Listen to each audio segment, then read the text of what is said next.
अस्पतालों की बात नहीं हो रही है, स्कूलों की बात नहीं हो रही है, युवा के रोजगारों की बात नहीं हो रही है, किसान भाई की आमदनी की बात नहीं हो रही है। बात किस बात की हो रही है?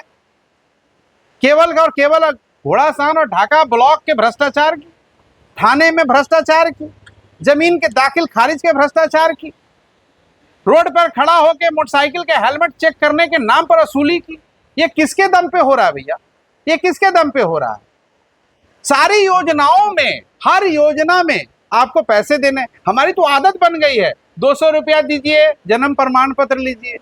दुख इस बात का होता है कि 200 देने के बाद भी वो फटा गंजी और टूटी हुई साइकिल से जो व्यक्ति ब्लॉक जाता है उसे 5 बार जाना पड़ता है।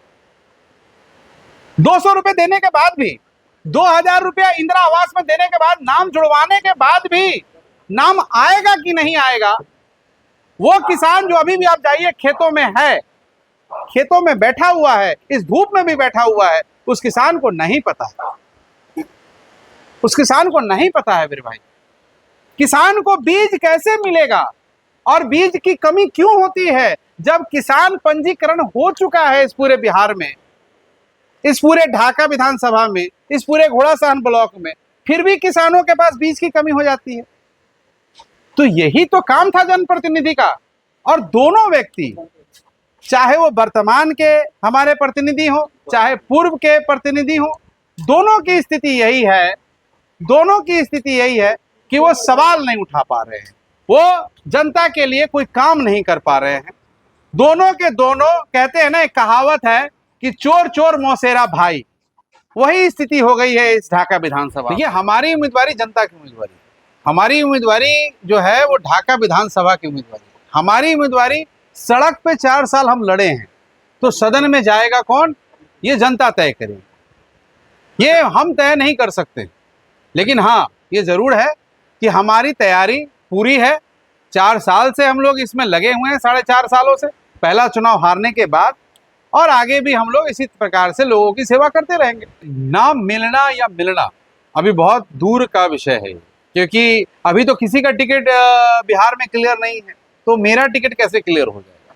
लेकिन ये जरूर है कि हमारी पार्टी, जिस पार्टी में मैं था या जिस नेता के साथ मैं कार्यरत था, उन्होंने अपनी पार्टी का मर्जर कांग्रेस में किया। हम लोग इंतजार में हैं कि कांग्रेस की तरफ से हम जैसे युवाओं को कब मौका देती है। रही बात ढाका के और ढाका से चुनाव लड़ने की, तो ये निर्णय ढाका की जनता ले चुकी है कि वो अभिजीत के साथ किस प्रकार से। आप जाके क्षेत्र में लोगों से मिलिए। 4 साल लगातार मैंने हर मुद्दे उठाने का काम किया। आज यहाँ वर्तमान या पूर्व दोनों ही दोषी हैं।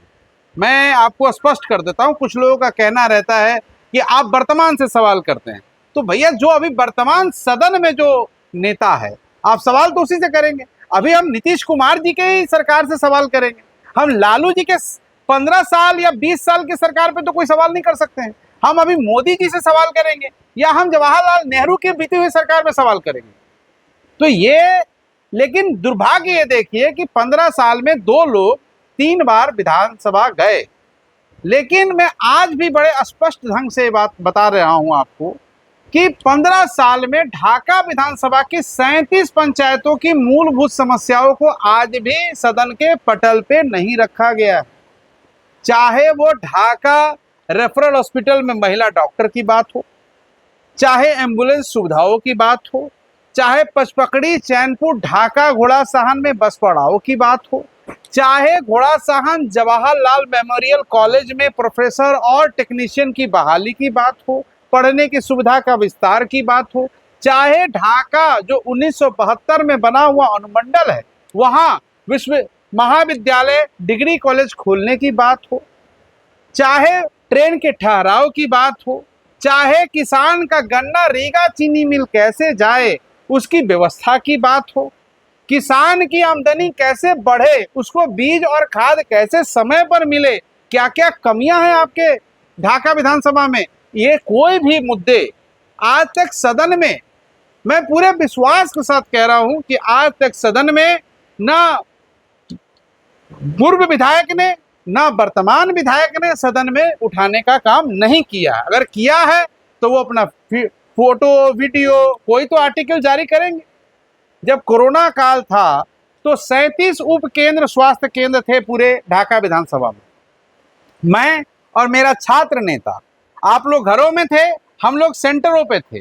सारे सेंटर लगभग बंद थे। आज भी लगभग वही स्थितियां हैं। कोरोना काल जैसे जो बीमारी आई, इतना बड़ा त्रासदी आया, फिर भी हम लोग नहीं सीख रहे हैं।